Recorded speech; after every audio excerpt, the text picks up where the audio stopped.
Hola familia, bienvenidos a un episodio más de su podcast Voces en Terapia, un lugar donde hablamos acerca del consumo de sustancias, trastornos emocionales y también hablamos acerca de historias de éxito. Mi nombre es Cristian Martínez, soy licenciado en psicología de la Clínica Promesas de Vida. Estamos con nuestro compañero, el consejero Miguel Ángel Galarza, y tenemos un invitado muy especial, el buen Marco Escamilla, quien el día de hoy pues nos ha dado la oportunidad de conversar con él y de entrar pues un poquito en su vida con mucho respeto. Gracias, Marco. Gracias, Miguel Ángel, por acompañarnos el día de hoy, y pues vamos a comenzar con esta entrevista terapia. Bueno, pues ¿quieren presentarse ustedes? Sí, adelante, más bien preséntense, los invito. Bueno, mi nombre es Miguel Ángel Galarza, soy consejero en adicciones de aquí de la Clínica Promesas de Vida, llevando el caso aquí de Marco Escamilla. No sé si te gusta presentar, Marco. Pues soy Marco, un compañerito más, diría La Pasito. Soy adicto y estoy en recuperación, y sería por lo momento mi presentación.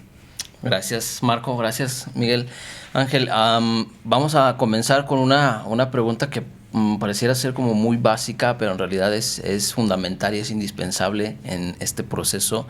Y es para ti, Marco, si recuerdas cuándo fue que tuviste tu primer contacto con las sustancias y con qué sustancia fue. Recuerdo mucho que es algo muy,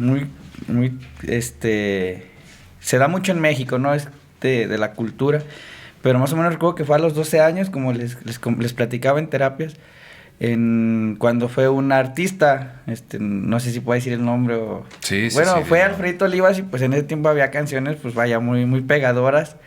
Para mi edad, pues no era una edad, recomendable, vaya, escuchar ese tipo de música. Y fue al pueblo, vaya, y fue por primera vez donde conocí el alcohol, esa bebida milenaria, que por primera vez en mi sangre fue como de wow, qué chingón se siente, que después la cruda pues a nadie le gusta, pero el efecto en el momento pues, está de poca madre. Y yo creo que fue esa edad, a los 12 años. A los 12, en un evento popular, por una cuestión cultural. Aquí podemos hablar un poquito tal vez de la influencia, pues sí, de la influencia que hay en nuestro ambiente. Como bien lo dices, aquí en México es muy común que las personas empecemos a consumir alcohol pues desde muy jóvenes, e incluso a veces, lejos de ser como mal visto, de tratar de ponerle un alto, como que a veces hasta la misma familia lo celebra, ¿no? O los amigos, ¿no? Es como que se minimiza el impacto que puede llegar a tener. Pues en ese momento no sabemos hasta dónde va a llegar, pero pues bueno, vemos que puede llegar muy, muy lejos. Muy lejos. Y en esa ocasión fue solamente por eso. ¿No te diste cuenta, o no sé si recuerdas, si en aquel momento estabas pasando por alguna situación emocional complicada, no sé, con tus amigos, con una pareja? Eras joven, pero también a esa edad también uno ya según anda de novio y no sé qué, o con tu familia. No sé si puedes asociar en esos tiempos. Pues creo que no recuerdo si les dije o les platiqué, pero creo que era también por una muchachita. Fue por andar de volada, y fue de que no, pues ya no te quiere, la chingada. Y pues son relaciones, obviamente los jóvenes en ese tiempo, entonces estoy joven todavía, todos los aquí presentes, pero pues yo no sabía cómo se maneja una relación. Es algo que se va aprendiendo conforme el tiempo, y mi experiencia era básicamente nula. Entonces, no supe reaccionar, no supe entender la situación, el por qué había una ruptura de ese nivel, por qué me tendría que desprender de esa niña que yo decía que amaba y que iba a ser mi esposa, que pues luego voy comprendiendo que siempre así es, a todas les decía lo mismo: vas a ser mi esposa, vas a ser mi esposa. Pero son cosas que tienen que pasar para evolucionar. Sí, creo que es una gran responsabilidad esa onda de las relaciones de pareja, y sobre todo cuando uno es tan pequeño.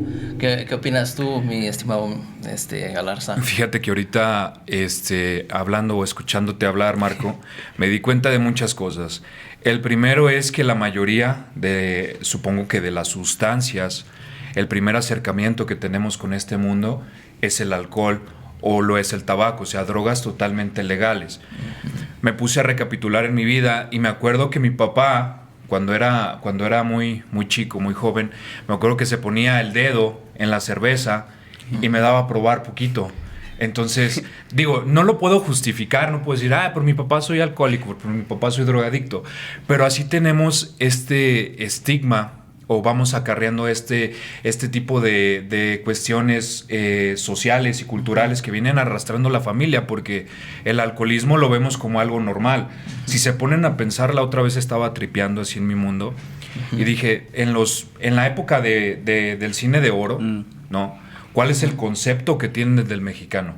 El borrachote. El borrachote, el mujeriego, el bigotón, ¿sí me entiendes? Entonces venimos acarreando toda esta escuela, y quieras o no, en el inconsciente a lo mejor colectivo se va transformando a las mentes un poquito más jóvenes, ¿no? Incluso aquí en el estado de Aguascalientes, pues la gran feria que es, o sea, es un boom masivo donde es de alguna manera una válvula de escape de la misma sociedad. Entonces tenemos sí un problema, pero cuando se trata de alcohol, cuando se trata de tabaco, no lo vemos de esa manera, ¿no? O sea, nunca nos pensamos hasta dónde podemos llegar. Yo también empecé con el tabaco, y luego del tabaco ya me aventaba mis cubas, y después de mis cubas a mis 18 años probé la marihuana, y así me fui yendo poco a poco. Sí, órale. Bueno, aquí vamos dándonos cuenta cómo, por un lado, pues está la sustancia, el encuentro con el alcohol, el cómo se vuelve parte de nuestra cultura, parte de la cercanía de nuestra familia, que es un patrón hereditario que pues, ni siquiera sabemos desde dónde venga.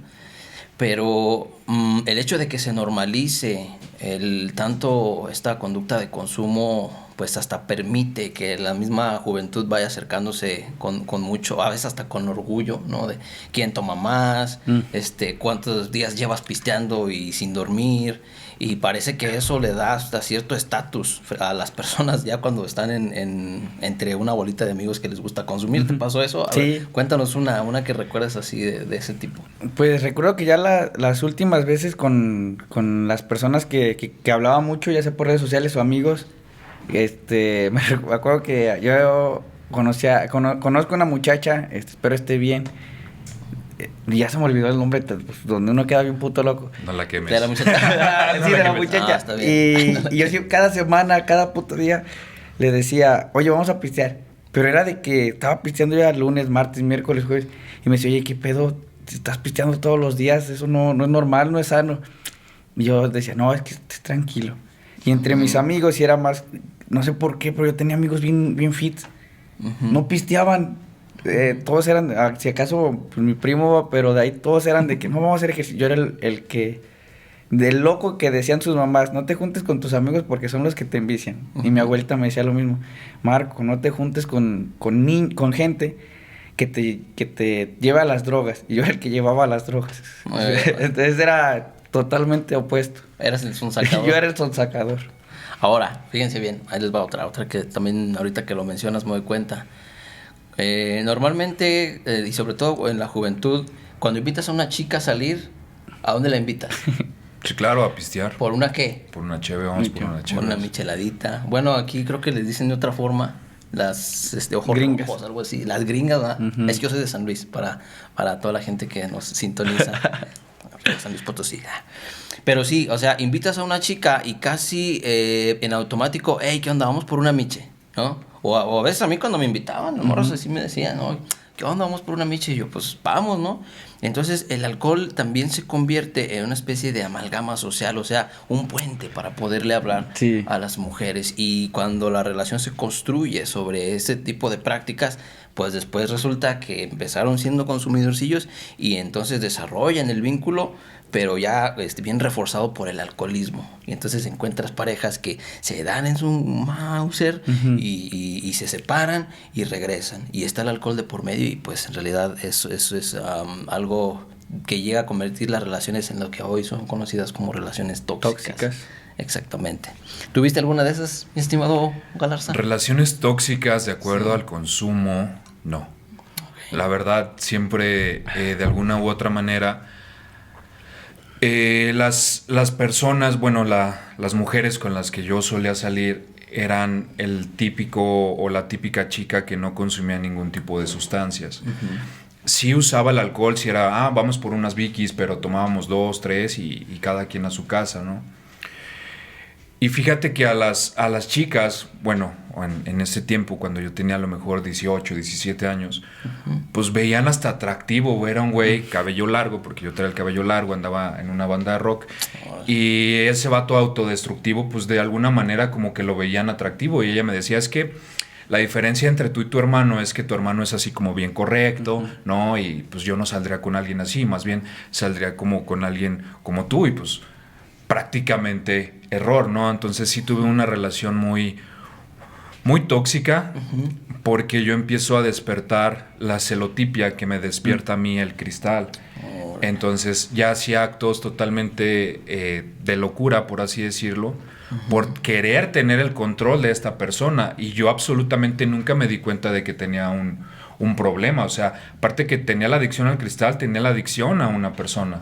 Y cuando esta persona se fue, créeme que me quería arrancar hasta el cabello, ¿no? Sí. Entonces sí fue algo impactante para mí y difícil de resolver en su tiempo, sí, claro. Sí, bueno, ahorita ya empezamos suavecito, empezamos con alcohol, pero pues también le sabemos a las demás cosillas. Ahí yo personalmente también pues tuve problema muy muy fuerte con el cristal, sé de lo que me hablas, sé qué onda con la celotipia.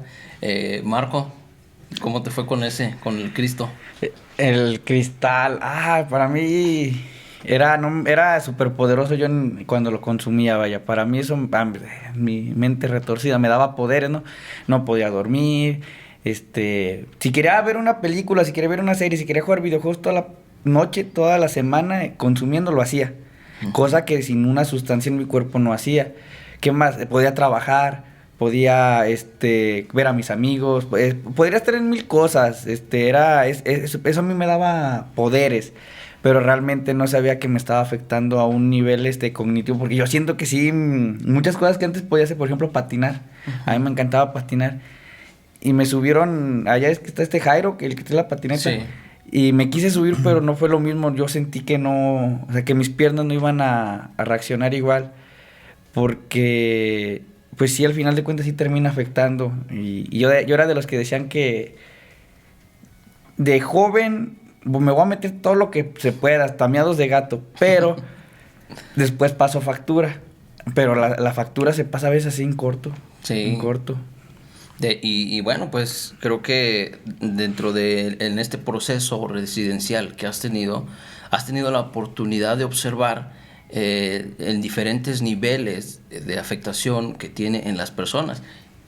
¿Has llegado a conocer muchachos o chicas que llegan y que apenas estaban como en la etapa de la experimentación, o apenas estaban como que entrando en el mundo de las drogas, y afortunadamente los padres tomaron la decisión de llevarlas a tiempo, y ahorita se están protegiendo y se están recuperando?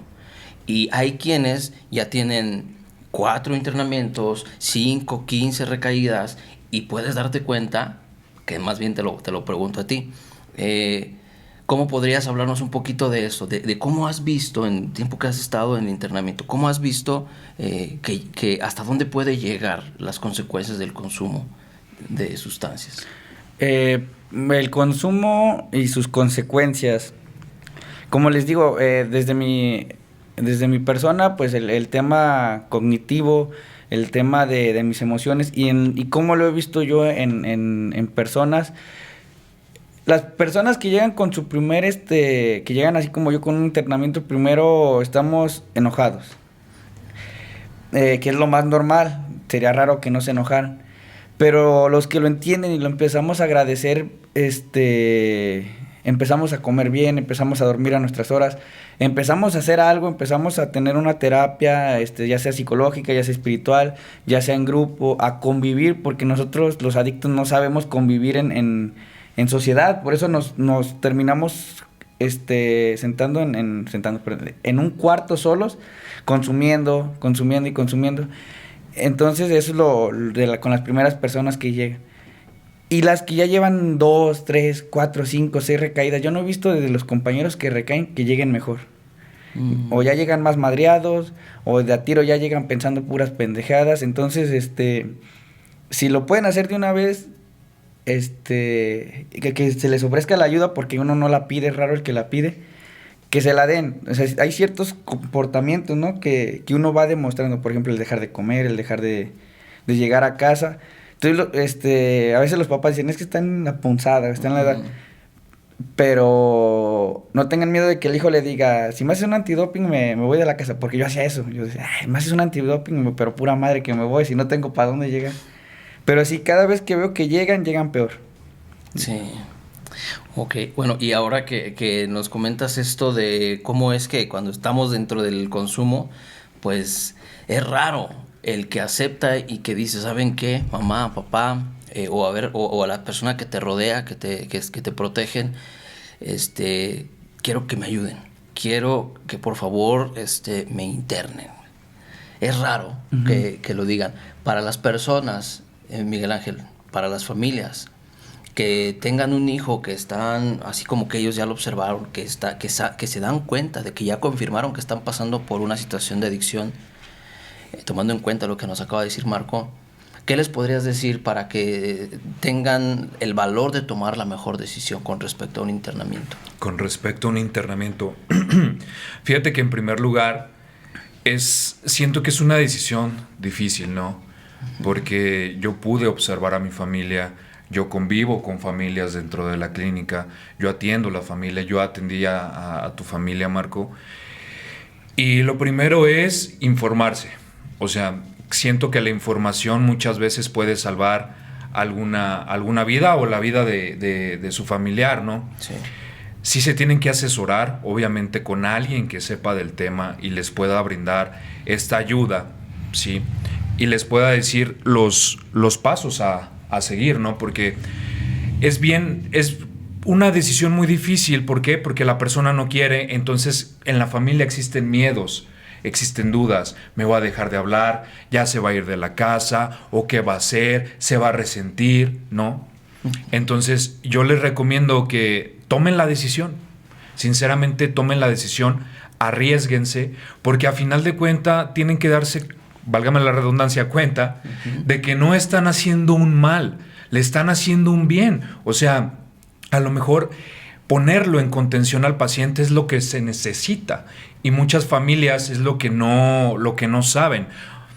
Y pueden hacer la prueba, o sea, pueden dejar al paciente o a su caso su familiar seguir consumiendo y consumiendo, y les aseguro y reseguro que no van a dejar de consumir, por más que les digan, por más que vayan a la iglesia y juren, ¿no? Todo este tipo de cosas que hacemos. Por ejemplo, Marco mencionaba algunas cosas, estos mecanismos de defensa que creamos los adictos, y sobre todo la manipulación. Que se den cuenta cuando alguien los está manipulando. O ¿sabes qué? La más típica, ¿sabes qué, mamá? Si me encierras, pues me voy a matar o me voy a suicidar dentro del centro. ¿Por qué? Porque yo alguna vez, cuando me encerraron la primera vez, bueno, me metieron a un centro de rehabilitación, lo que hice fue, bueno, ¿cómo le hago para salir de aquí?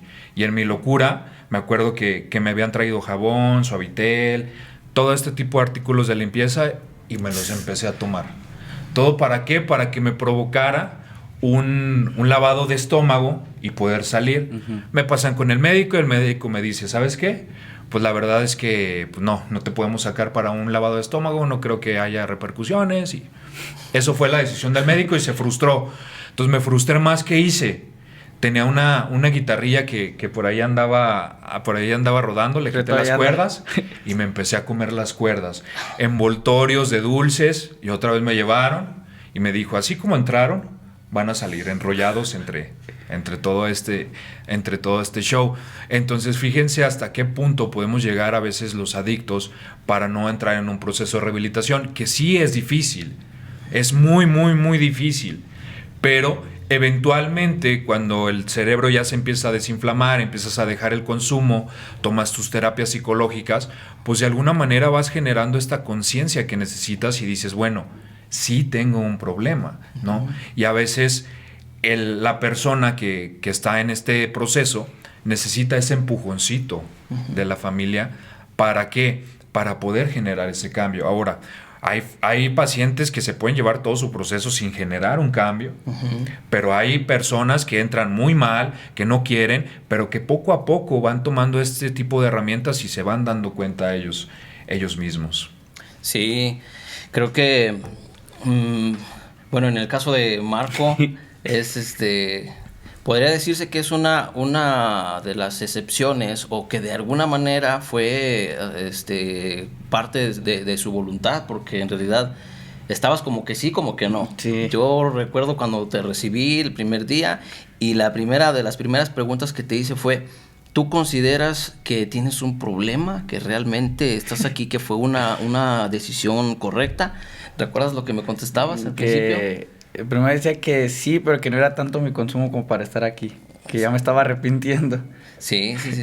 Y eso fue en la primera sesión, porque pues obviamente venías fresco, venías todavía con tus ideas, venías como con una aceptación, más que nada por una presión familiar, pero también como que abierto al cambio. Yo sabía que en la primera sesión no iba a ser así como que mágicamente, pero sabía que con el tiempo muy probablemente tu pensamiento iba a cambiar. En aquel momento estabas dudoso, dudabas que realmente hubiera sido una necesidad llegar al internamiento. Al día de hoy, la neta, o sea, tampoco lo contestes porque estamos en el podcast o porque piensas que es lo que tienes que responder, pero ¿consideras que fue necesario, que fue una buena decisión el que te hayan llevado ahí con nosotros a la clínica? Como ahora se lo dije en las terapias, y que ustedes, que ya no es lo que yo quiera, sino lo que necesito. No es lo mismo decir quiero una hamburguesa a necesito una ensalada de la que sea, sin grasas y la chingada. Porque es lo que necesitaba, más no lo que yo quería. Porque si me voy a lo que yo quiero otra vez, en cuanto salga yo de la clínica, si me voy a lo que yo deseo, a suprimir esa necesidad, voy a volver a recaer. Entonces va a ser lo que yo necesito, día con día, y sé que lo necesitaba, y lo necesito, y lo voy a necesitar, estar yendo a terapia, estar yendo a grupos de AA, estar compartiendo mi experiencia, porque es lo que necesito. Me guste o no, o me gusta, aunque no me guste, o aunque me guste, es lo que necesito. Y creo que desde ahí vi un cambio en mí, porque antes era lo que yo quería. Sí. Ese egoísmo, ese egocentrismo, y creo que lo transformé a la piedad hacia mí mismo. Ok, bien. Ahorita que hablas de eso, fíjate bien. Vamos a diferenciar una cosa, vamos a separar los elementos. Se cree, o inicialmente cuando alguien tiene contacto por redes sociales, por la plática de un amigo, o hasta por un folleto informativo de una clínica o de un centro de rehabilitación en adicciones, se nos queda en la mente el pensar que solamente las personas que tienen un problema de adicción grave son aptos o necesitan este tipo de atención. Cuando estás dentro del proceso, ¿te diste cuenta si el verdadero problema eran las sustancias o había algo más que descubriste que tenías que arreglar? Sí, en tu persona. En sí, el mayor problema del que yo estuviera ahí no era mi consumo excesivo con el cristal y con el alcohol, en mayoría en el alcohol, sino mi forma de vivir, porque hay personas allá afuera que consumen alcohol normalmente, bebedores sociales, no se les conoce. Ellos son bebedores sociales y manejan su trabajo, su vida, su familia de una forma, ahora sí que normal. En cambio, yo, consumiendo y sin consumir, era una persona que no manejaba mi trabajo, que no manejaba mis relaciones personales, que no manejaba mi entorno social, que no manejaba mi familia. Es decir, todo esto para mí fue el detonante de llevarme a la clínica, no tanto porque consumiera, sino que es eso, mis mismos problemas que yo mismo generaba, lo suprimía con el alcohol y las drogas. Fue lo que me llevó, no tanto que fuera drogadicto, que fuera alcohólico, como varias gente que llega por depresión y no consume nada, ni siquiera cigarro. Entonces es donde muchos dicen, pero ¿por qué estás ahí si no consumes? Porque es la forma de vivir la que me lleva ahí, no mis adicciones. Exactamente. Y dicho sea de paso, en la clínica también hay especialidad para atender trastornos emocionales de personas que no consumen sustancias, pero que necesitan tener una rehabilitación en su estilo, en su forma de vivir. Ahora, Miguel Ángel, dinos una cosa. ¿Qué crees que sería o preferible, ¿no? Una persona que no consume, pero que no es funcional en sociedad, o una persona que consume y que tiene su vida en orden. Te voy a poner en un predicamento. A ver qué nos dices sobre eso. Interesante pregunta. Pero, o sea, lo que me estás preguntando es, ¿qué es mejor? Sí. Bueno, si tuvieras que elegir. Entre ser una persona que consume y es funcional, Ajá. o ser una persona que no consume, pero tiene un trastorno mental y no es funcional. No. Una persona que consume Ajá. y que es funcional en sociedad. Porque ahorita Marco nos estaba hablando de los bebedores sociales, consumidores sociales. Y está la otra parte donde está la persona que no consume nada, pero que no es funcional en sociedad. O sea, es irresponsable, no se hace cargo de sí mismo, no cumple con sus obligaciones y termina siendo, aunque sea un adulto, pues un pesar, ¿no? Con todo respeto para todos los que hemos pasado por eso, terminamos siendo un pesar para la familia. Exactamente. Sí, este dilema, o sea, este juego o esto que le estoy preguntando al consejero Miguel Ángel, no es para sacar conclusiones absolutas y tampoco para que se sugestionen, pero es un ejercicio muy importante. Ahorita les voy a explicar por qué. Entonces, adelante. Ok, yo diría, o yo preferiría ser alguien que consume, pero que no tiene problemas a lo mejor en sus diferentes esferas, Exacto. ¿no? Te digo, ¿por qué? Porque ya traté de ser esa persona y creí que era esa persona, que no tenía problemas a nivel familiar, económico, a nivel escolar. Y ojo, cuando me quitan la sustancia, me vuelvo esa persona. Digo, güey, o sea, me quitaste la sustancia y ya me volví, volví a pensar en mi pasado y dije, yo tenía 28 años, a mis 28 años no he logrado absolutamente nada de mi vida.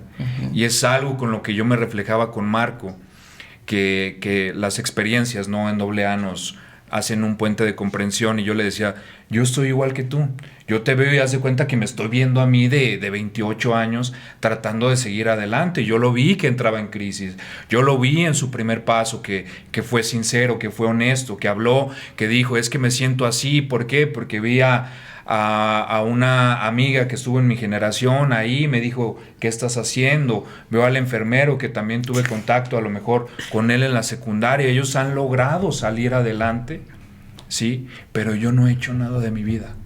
Y así yo me enfrenté a ese reto, dije, pues es que he sido un mediocre toda mi vida, simplemente decidí tocar la guitarra, drogarme con mis amigos, sí sabía de música y todo, pero de ahí en más, ¿qué tenía de productivo? ¿Hacia dónde iba? ¿Sí? Entonces preferiría ser una persona socialmente, por así decirlo, un bebedor social, ¿no? Sin ningún tipo de problemas. Pero funcional en la sociedad. Pero funcional en la sociedad. Bien. Ahora, Marco, ¿qué opinas tú? Es que es lo mismo, todos queremos, todos los en Alcohólicos Anónimos es lo que deseamos. Lo que buscamos. Todos quisiéramos seguir consumiendo y ser funcionales. Pero ahorita que hago más como introspección en mí, me doy cuenta que desde que la veía en el refri, la cerveza, como lo que pasó ahorita, y ahorita vamos a hablar de eso. Las veía y ya me imaginaba, ya mi mente se distorsionaba. O sea, no mames, me quiero poner bien pedo. O sea, todavía ni siquiera la bebía, todavía ni siquiera veía si traía dinero, pero ya mi deseo era ponerme pedo. Mi deseo era ponerme pedo, más cuando veía el tequila, ¡puta madre! Esa madre me emocionaba, me pone loco. Entonces, a mí me encantaría ser esa persona igual que se toma 2 copitas, una si acaso, y estar conviviendo con mi familia, que con los amigos, como yo veo que ellos lo hacen, pero yo no puedo. Yo veo el primer caballito y lo que me depara son 15 caballitos más, porque no puedo parar ni con la primera gota. O sea, ya sintiéndola aquí ya valió madre. Entonces a mí me encantaría ser esa persona, pero no puedo y sé que no tengo que hacer el intento, porque si lo hago voy a volver a recaer. Sí, y aquí vamos a entrar más a fondo sobre por qué dilema, por qué esta polaridad de bebedor social o una persona que no es funcional pero que no consume nada. Porque aquí nos damos cuenta de que en realidad el consumo resulta ser como un síntoma, es un efecto secundario de algo que viene muchísimo más de dentro de nosotros como seres humanos, y muchas veces tiene que ver con ciertas heridas emocionales. Entonces me gustaría tocar ese tema antes de pasar a la onda de la prueba de fuego o la prueba de ácido. Marco, ¿qué has aprendido sobre ti, sobre tu persona, sobre tus emociones y su relación con el consumo tan desenfrenado que tenías? Sobre mis emociones. Yo siempre he sido una persona muy iracunda, muy explosiva, muy... ¿Cómo me habéis dicho cuál es la tesis en terapia? Impulsiva, soy muy impulsivo. Si a mí me dicen algo y ¡pum! Cámaras. Y yo lo justificaba con el alcohol o con las drogas. Decía, que el ando pedo, puedo romper madres, justificaba, hiciera lo que yo hiciera estando en este estado, vaya, de intoxicación. Y yo decía que era porque estaba así. Pero realmente empiezo a bajar empieza a bajar como la sustancia en mi cuerpo, vaya. Y cuando estoy aquí dentro de la clínica y veo que soy así, entonces que tiene que haber un cambio en mí porque es algo, como dices, ya lo estaba arrastrando yo desde niño, que yo a lo mejor no quería expresar, que yo no quería sacar, porque desde niño a lo mejor el hecho de que mi mamá y mi papá se hayan separado, el que desde niño siempre habían dicho que es que este güey es bien listo y no llegar a esas expectativas que yo quería, me fueron haciendo esa persona. Y con las sustancias yo lo justificaba, porque es lo que, bueno, al menos yo, no sé si también los demás lo hagan, se justifica. Y ahí es donde aprendo que también se puede cambiar eso. Y hay cosas que no se pueden cambiar, claro, pero aprendí eso de que es el síntoma nada más, el síntoma de 1000 cosas que pasan sin necesidad de yo conocer el alcohol o las drogas. Sí, y aquí donde yo he notado un patrón muy repetitivo en las personas que tenemos este tipo de problemas ya de consumo cuando somos mayores, es que hubo eventos emocionalmente muy pesados en nuestra infancia y a veces porque la misma familia está, o sea, los adultos en aquel momento, que eran nuestros padres, están tratando de resolver su propio duelo, sus propias emociones por la separación, por la sensación de que tal vez no lo estoy haciendo bien con mis hijos. O sea, ellos están ocupados en arreglar sus propias heridas, que a veces es complicado atender a los niños como es debido, o que se da por hecho esta frase de, pues está chiquito y ahorita todavía no lo entiende. Cuando sea más grande, pues ya lo irá superando, ¿no? Como que por arte de magia el tiempo es el que va a poner todo en su lugar y después, ya en una cierta edad nosotros vamos manifestando estas necesidades, estas heridas y nadie sabe por qué. ¿Te preguntaron alguna vez, Miguel Ángel, por qué lo haces? ¿Qué te faltó? ¿Alguna vez te dijeron algo así en tu familia? Mi familia no me reclamó, más bien me lo preguntaban mis padrinos o mi psicólogo en ese entonces cuando estaba en un proceso. ¿Por qué? ¿Por qué bebes? ¿Por qué consumes? Me remonto al pasado y digo, pues a lo mejor hubiera querido que me pasara algo bien trágico. ¿No? Me remonto al pasado y güey, en realidad tuve una infancia bien chingona, una infancia muy feliz, ¿no? Era de los niños, güey, por ejemplo, en la bolita en la que estábamos, pues éramos los que bulleábamos, güey, a los demás. Porque yo era más altito que los demás, estaba poquito más corpulento. Entonces, de alguna manera bulleaba a los demás. Eso fue en primaria, paso a secundaria, e igual empiezan a surgir estas inseguridades, ¿no? Que todo adolescente llega a tener. Entro un poquito ya más a la prepa, empiezo yo a fumar para sentirme, ahora sí que, como la imagen, un imitachangos, güey, como la imagen, por ejemplo, del Kurt Cobain, güey, que fumaba, güey, entonces yo por eso de repente dije, pues yo quiero eso, ¿no? Y lo fui adoptando, poco a poco, fui adoptando esta filosofía de vida, pero voy a la pregunta, ¿por qué? Y es lo que yo platicaba con mi psicóloga, o sea, es emocional, viene de alguna herida de la infancia. Yo decía, pues herida de la infancia, pues como tal, no, o sea, mi mamá a cargo de cuatro hijos, güey, quizás de repente no me tocó la atención, pero no veo que eso haya sido un detonante en mí. Entonces, pues llegué a la conclusión de que, pues a mí me gustaba simplemente, ¿sí? O sea que sí, tenía que trabajar aspectos emocionales, aspectos sentimentales también, ¿no? Que me fueron sucediendo a lo largo de mi vida, pero la realidad del por qué yo me drogaba era porque me causaba placer, porque de alguna manera adopté ese estilo de vida. Entonces para mí, de las primeras recomendaciones fue: tienes que cortar lazos, güey, con todos, con toda esa vida, güey, porque si te sigues juntando con lo mismo, pues eventualmente vas a recaer. Y te lo juro, yo salí de un proceso de rehabilitación, iba con mis compas, a pesar de que no me ofrecían, Marco, porque no me ofrecían, es más, me felicitaban: qué bueno que dejaste el crico, las drogas y la chingada. Pero ellos lo hacían, o sea, estaba ahí, se servían el oso negro, pisteando, se fumaban un churro de mota. Y poco a poco fui cayendo, ¿sí? Ya, no sé, al mes ya me estaba pisteando una cuba. A los 2 meses ya me estaba fumando otra vez un toque. A los 3 meses ya me estaba dando unas líneas de cristal. Entonces, sí es muy trillado esta parte de si es emocional o en verdad es porque te gusta. Yo soy muy de pensar en que no solo eres blanco o eres negro, ¿no? Que hay diferentes tipos de matices, y es lo que me he dado cuenta a lo largo de estar con mis pacientes, que digo, bueno, él tiene esto, esto y esto, me reflejo en esto, aquello, ¿no? Entonces, conclusión final. Sí. Porque me gustaba. ¿Por qué te gustaba? Porque me gustaba. No, y me sigue fascinando. Sí. Pero ¿qué fue lo que me frenó? El darme cuenta y ser consciente que no tenía absolutamente nada en mi vida. Eso fue algo que me caló bastante, el hecho de truncar mis sueños, ¿sí? Y pues eso, que a mis 28 años lo que mayor estaba presumiendo era que me ponía unas pedotas o que me podía tomar una botella de oso negro y no me pasaba nada. O sea, ¿por qué no me presumes a lo mejor que ya te compraste una casa, un carro? Y era algo que yo no podía entender.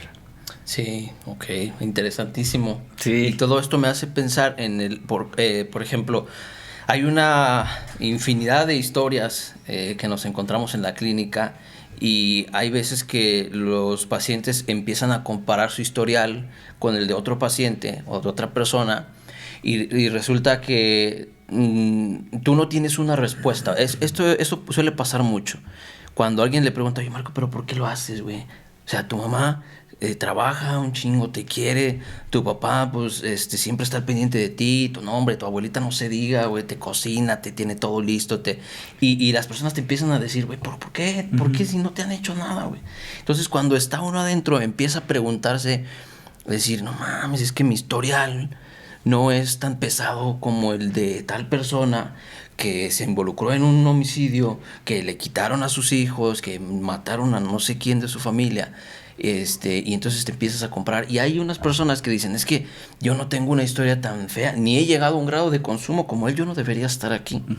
Y otras veces te sientes minimizado porque dices: no, hombre, estoy bien pendejo. ¿Por qué? Porque a mí no me ha pasado nada en comparación de lo que le ha pasado a fulanito.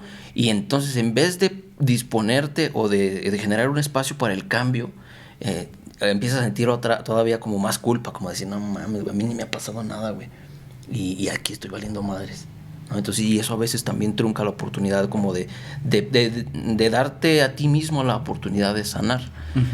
Te iba a hacer una pregunta, pero ya se me fue. Te voy a dar el espacio para que tú le das tu pregunta a Marco. Fíjate, desde el lado, bueno, ahorita veníamos en el camino, tú ya habías venido al podcast, fuiste a experiencia de cuarto y quinto paso, ahorita vamos a tomar eso, pero fíjate que como terapeutas, como personas de acompañamiento, siempre estamos buscando de alguna manera un camino creativo para poder trabajar con los pacientes, sobre todo para tu aprendizaje, para que puedas tú observar desde la manera práctica, porque muchas veces en la clínica hacemos la teoría o decimos la teoría, pero llevarlo a la práctica, o sea, ya que de alguna manera venir al podcast, que te demos la confianza de que no vas a salir corriendo y que este podcast se truncara totalmente, ¿no?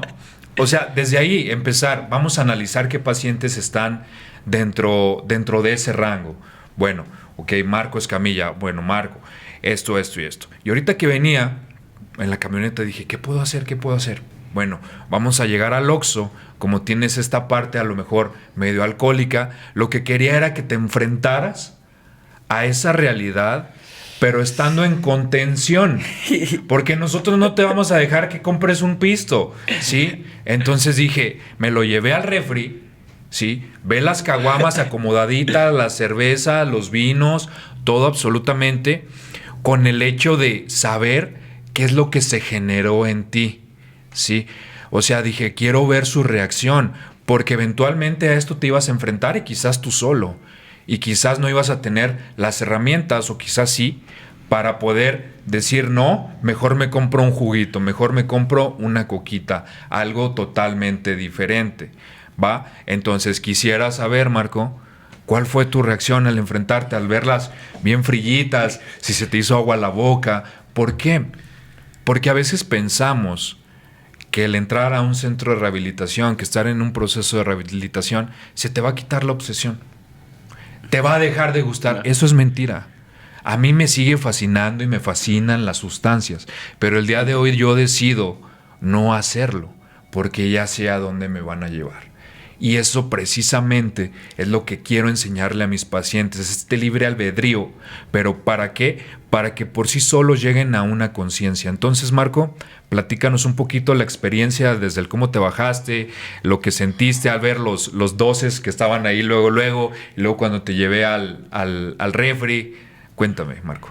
Bueno, pues a mí sí me gusta demasiado el alcohol, ¿verdad? Lo he pensado, lo he tenido incluso como que el sabor en ocasiones de cuando recién entré. La cerveza casi no me causó nada, sí me dio como poquito, pero cuando vi las botellas, porque a mí me encanta el tequila, me mama así solo, ahí tengo en el teléfono un chingo de videos donde estoy con la botella, así sola, me gustaba tomármela, en los bares nomás pedía. Y fue donde dije, verga, eso sí, ahí sí fue donde las vi, las vi conformaditas. Porque la cerveza sí fue como de, bueno, pues ahí está frillita para el calorcito. Pero veo el tequila y luego al lado los cigarros y digo, vale, verga, este pedo sí está, sí cierto, sí se empieza a generar como que las manos las empecé como que a sentir como con ganas de temblar, de agarrarle, dije, con que me lleven en la cara. Pero dije, no es lo que necesito. Necesito estar bien, porque era lo que le decía a Cristian, hay una frase en Alcohólicos, no sé si es de Alcohólicos Anónimos, que es primero yo, luego yo y al último yo. Uh-huh. Y yo la quise trascender, de mis pinches alucinaciones de filósofo. Uh-huh. Dije, si estoy bien yo y luego estoy bien yo y al último yo, mi gente alrededor ya no se va a preocupar de mí y van a estar primero bien ellos, luego ellos y al último ellos. En mi caso, pues mi abuelita, mi mamá, mi papá, mis hermanos. Y entonces es una comunidad de una vibración en la que cada quien se preocupa por sí mismo compartiendo el amor. Y es lo que me dio me dijo, no, cámara, puto, ya no pienses en eso. O sea, sí se te antoja, qué bueno, pero tú no naciste para el alcohol, ni el alcohol para ti. Qué bueno que mencionas esto, Marco, porque precisamente el objetivo era que te enfrentaras a esa realidad en contención. No todos tienen la oportunidad. Me acuerdo, yo cuando ya tenía un proceso un poquito más avanzado, pues salía también a traslados por pacientes. Les quitábamos droga, en mis manos había droga, sustancia, y me empezaban a sudar las manos. Yo decía, hasta cierto miedo me daba, ¿no? El día de hoy ya puedo verte, una bolsita de cristal, pues ya no me genera ese miedo, porque ya lo veo como un objeto más. Entonces, eventualmente con el tiempo vas a tener esta fortaleza para poder decidir y verlo como si fuera un objeto más, una decisión más. Ahorita haz de cuenta que te acaban de hacer una operación, entonces acabas de salir de la operación y te vas a enfrentar a esa realidad eventualmente. Entonces, qué mejor de la manera en la contención. Ahora, Marco, te fuiste al mentado, digamos, cuarto y quinto paso. Esta parte espiritual que como seres humanos tenemos nosotros, y como yo les he dicho, tenemos esta parte mente, cuerpo y espíritu, ¿no? No entrar en religiosidad, me acuerdo que tú y yo entrábamos en este tipo de debates, pero qué bueno que te tocó conmigo, porque yo soy bien abierto en todos los temas, ¿sí? Me acuerdo que tenía un padrino y le decía, es que satanismo y esto y el otro, y como de manera para asustarlo, ¿no? Y hasta me quería hacer un exorcismo y sabe cuánto. Entonces te habla, pues, de que en realidad, no sé, no está llevando bien el programa, porque el programa te habla de una espiritualidad, pero jamás te dice, tienes que creer a huevo en esto, ¿no?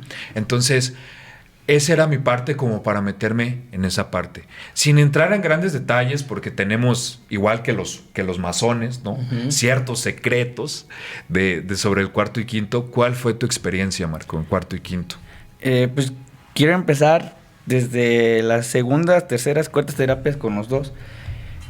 Que siempre se me invitó a creer, porque yo llegué y dije, nada, la verga, chingue su madre Dios y viva el diablo. Bueno, no viva el diablo, viva Newton. Pero yo era así, yo era ese güey ateo de que al Chile prefería que me dieran un balazo a creer en Dios. Entonces, fueron pasando el tiempo junto con el trabajo, porque de hecho ni siquiera se me forzó, o sea, me ponían otros trabajos, era como de X, pero sí me decían, un día te invito, o sea, date la oportunidad, sea abierto. Pero era como el comentario y era como nomás así dejarlo y me voy para allá. Y yo era como de, pues no me están insistiendo. Y a mí siempre se me insistió. Siempre se me dijo mi abuelita, mi mamá, es que Dios te va a castigar. Mi papá es religiosísimo. Pero yo creo que una cosa es creer en Dios y otra cosa es aceptar a Dios. Okay. Entonces yo creo que no creo en Dios, acepto a Dios en mi vida, que es diferente. Porque lo vi de este conducto desde los católicos, desde los cristianos, desde los mexicas, de todo este tipo. Me gustó hacer un concepto de Dios que como se me invitó, porque de hecho dice en la literatura, no, como tú lo concibas, nos vale madre cómo lo concibas, mientras concibas un poder superior. Y dentro de la psicología, pues la espiritualidad, ¿no? Pues es la mente, el cuerpo, el alma. Sí. Entonces en cuarto y quinto creo que tengo un acercamiento más a esa espiritualidad, a ese tema no religioso, no de secta, no de ahora sí que de comunidad, luego de fanatismo. Simplemente nosotros te estamos ayudando a que tengas lo que nosotros se nos dio en algún momento, te lo estamos regalando. Y fue algo como que, wow, o sea, jamás alguien se había tomado la libertad, el tiempo, el espacio de sus vidas, de sus propias vidas, para ir a ayudar a otros, que en algún momento a ellos también se les ayudó. Y me lo estaban regalando a mí. Y creo que esa es parte de la espiritualidad, porque ahí nos dijeron, tú eres yo soy tú. Es decir, somos un mismo ser y creo que es uno de los cambios más grandes que vi en mí. Y cuarto y quinto, pues es una experiencia que se la recomiendo. Es como, o sea, no quiero hablar de eso. Ahora entiendo los memes que decían los religiosos, ¿no? De que es que no te puedo contar, vívela. Y sí, es que no te les puedo contar porque es como spoilear de la película.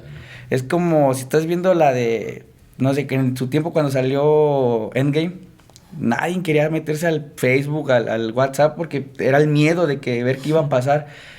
Es como si yo hiciera eso con ustedes, les revelara toda la película de Endgame y todavía no la ven. Es como de, no mames, güey, yo me iba a esperar hasta que saliera en el 5, ya es que sale de 20 años después. Entonces el vato va a estar, no, ta madre, pues ya para qué la veo. Pero sí es algo muy, muy hermoso. Creo que hay mucha hermandad, porque es lo que se predica, la hermandad, ya sea de muchos filósofos, de muchos alcohólicos anónimos, de muchos religiosos, la hermandad, el amor. Creo que es lo que más agarré yo de ahí, la hermandad, el amor y la unidad. Sí, pues creo que pues a final de cuentas es el conocimiento de las personas que han logrado tener una transformación en su vida. Yo cuando te conocí, que empezábamos a hablar, de hecho, ese fue tu tema. Yo así, a ver, pásale terapia, empiézame a platicar, ¿qué onda contigo? Y así como que de manera automática, incluso yo percibía un rencor hacia eso, ¿no? Hacia la autoridad, hacia la fuerza masculina o lo que conocemos como Dios. Y vi que, no, en ese momento, pues obviamente no entendía de dónde venía esa postura por parte tuya. En ningún momento pensé en forzarte porque pasa eso. Ya se le dijo a la persona afuera, Dios es bueno y si no te portas bien te va a hacer esto, te va a hacer eso, te va a hacer aquello. Y la única limitación que yo me doy cuenta en eso es que tratamos de entender a Dios a través de conceptos, a través de palabras, a través de teorías. Y como no nos resulta la teoría o simplemente la forma de vida que estamos teniendo no es satisfactoria, aunque yo me esté adaptando a las ideas o a lo que me están diciendo que haga, entonces yo en automático digo, no, es que entonces no es cierto, güey. O sea, estoy haciendo lo que se me pide y me estoy portando bien y estoy siendo un buen hijo tuyo. Y si dices que nos amas a todos, entonces ¿por qué a mí me pones en esta situación? Chingas a tu madre. O sea, esas son las posturas que a veces tomamos contra Dios porque queremos entenderlo a través de la teoría. En esta experiencia del cuarto y quinto paso, ¿podrías darte cuenta si existe una diferencia entre lo teórico y lo experiencial? Pues en lo teórico y en lo experiencial, por ejemplo, yo ahorita veo a Luis que se ve bien entretenido. Esa es mi teoría, yo lo veo bien entretenido, que está como que captando, como que dice, cabrón, está chida la plática. Esa es mi teoría. Pero ya en lo experimental sería preguntarle, oye Luis, ¿te está gustando la plática? Y yo creo que de eso es cuarto y quinto. O sea, yo les puedo decir, no, está bien vergas y la chingada, y vayan, y vayan, y vayan. Esa sería la teoría, que ustedes se van a empezar a hacer ilusiones y la chingada. Pero lo experimental es cuando tú vas. Es como yo ahorita a Luis, yo lo veo que se ve bien entretenido. Que se venga para acá. Que se venga para acá, yo lo veo entretenido. Pero si me quedo en la teoría nunca voy a saber nunca me voy a quedar con esa duda. Y muchas veces nos quedamos con la duda y con las ganas. Con la duda, más que nada. Sería como si yo le dijera a Galarza, imagínate que nunca has probado el helado de vainilla. Supongo que lo has hecho, casi estoy seguro que lo has hecho. Pero imagínate que nunca lo has probado. Y yo llego un día y te digo, no, Galarza, no mames, que acabo de probar un helado, güey. Que sabe como a, no sé, suavecito, como a rompope, como que, no sé, güey, está bien dulce, güey, está bien perrón, güey. ¿Tú crees que con la pura descripción que yo te haga de cuál es el sabor de la vainilla, puedas saber realmente a lo que sabe la vainilla? No, pues lo tienes que experimentar forzosamente. Exactamente. Para darte cuenta. Así veo que, bueno, si ponemos este ejemplo en analogía con lo que se vive en el cuarto y quinto paso, creo que va por ahí, ¿no? O sea, el tratar de entender a Dios a través de lo que te dicen todas las demás personas, a tener un acercamiento real ya donde ni siquiera son necesarias las palabras, simplemente está la presencia y lo puedes saborear y lo puedes percibir. Eso es lo que marca justamente la diferencia.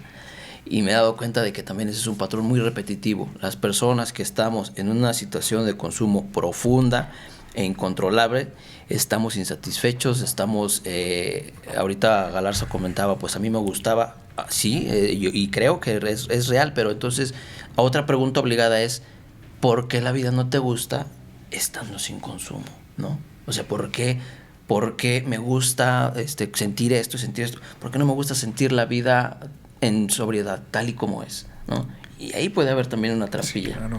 Pues ahorita que dices eso, se me hace bien interesante, porque se vienen a mí los recuerdos, no sé cuánta gente lo esté viendo, cuánta gente me vaya a ver, cuántos conocidos lo van a ver y decir, ya sé dónde estabas, culero, ya sé dónde estás. Sí pasa, güey. Y siento esa sensación como de, no sé si me está dando adrenalina, dopamina, me genera, bueno, más bien yo creo mi egocentrismo, mi narcisismo sale cuando veo las cámaras y digo, putos, me están viendo a mí.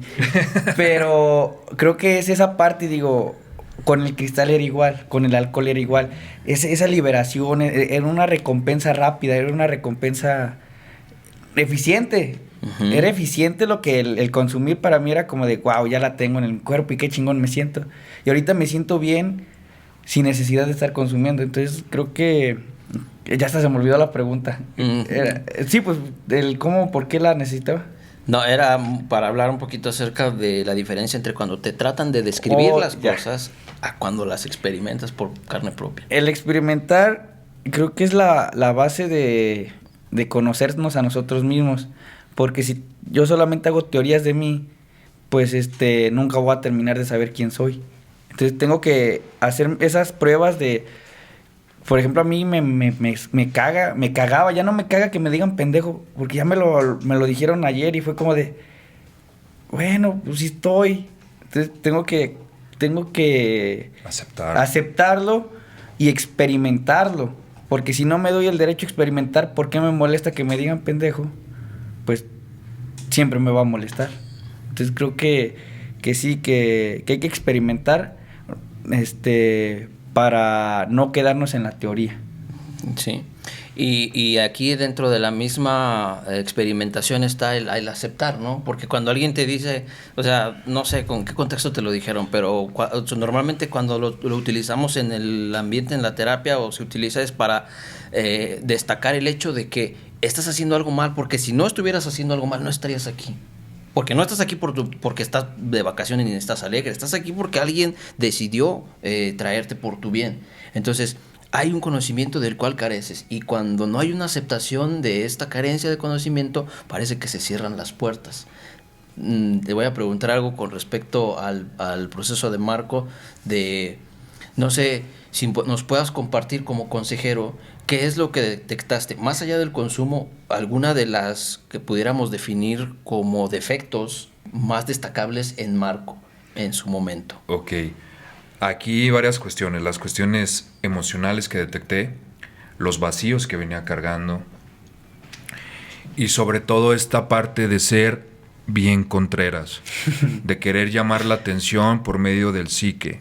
Entonces lo que yo hice fue confrontarlo. ¿Te acuerdas? Tuvimos una junta de preguntas y respuestas en las que te dejé en evidencia que no sabías ni madre. Si tú eras bien chingón, y dije, bueno, vamos a ver qué tan chingón es, a ver si es cierto. Las 3 o 4 que te pregunté, todas mal, güey, ¿no? O sea, desde ahí está la aceptación. Sí sabía o podía percibir que eras alguien que tiene tendencias egocéntricas. Ahorita lo acabas de mostrar. Tu misma mente te balconeó. Es que me siento así porque, no sé, me están viendo las personas y la chingada y esto y lo otro. Yo entre menos personas me vean mejor, güey. No, porque aquí estoy hablando de mi vida y de mi historial. No es como que me guste presumirlo a mí. Esto en esa parte. La parte emocional, Marco. La que te duele en verdad, ¿sí? Mamá, papá, ¿sí? Que están lejos de ti, que se fueron lejos de ti y de alguna manera empezaste a resentirte.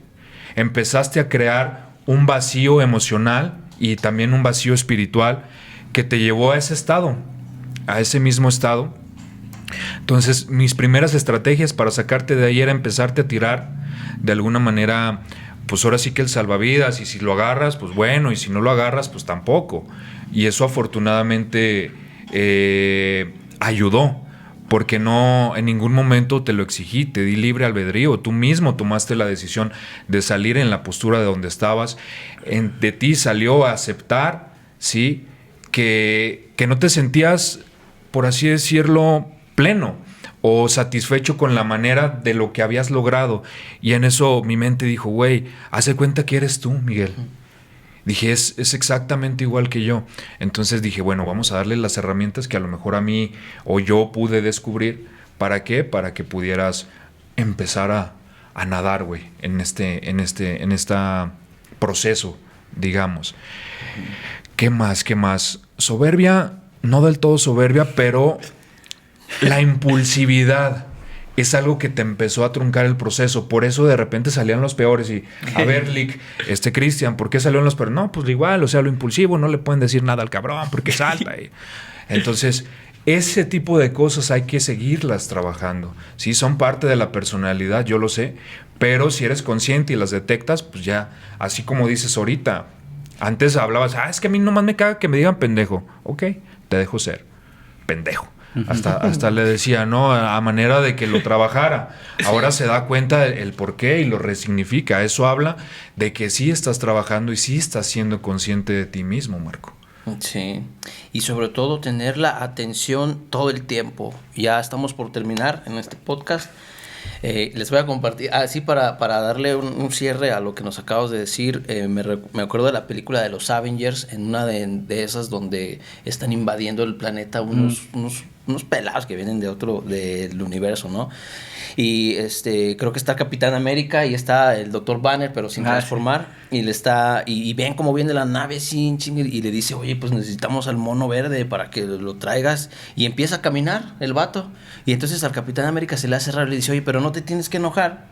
¿Y qué le dice Banner? Siempre estoy enojado. Le dice, ese es mi secreto. Siempre estoy enojado. Entonces, no es que la impulsividad vaya a desaparecer, ni que la soberbia, ni todos esos defectos que encontramos en el proceso van a desaparecer, sino que yo tengo la conciencia para ver en qué momento pueden desatarse y surgir. Y mientras yo los tenga bien, o sea, que esté reconciliado y esté consciente y atento a ellos, pues no tienen por qué escaparse a menos que yo lo permita.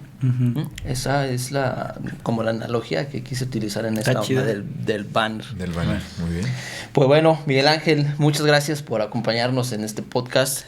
Marco, gracias por tu valentía, por la apertura para compartir con nosotros sobre tu experiencia, para ser ahora ya un factor de cambio, una inspiración para otras personas y a todas las familias que nos ven. De verdad, si tienen dudas y si están pasando por un momento complicado sobre qué hacer con un familiar que esté en una situación de consumo, dense la oportunidad de informarse.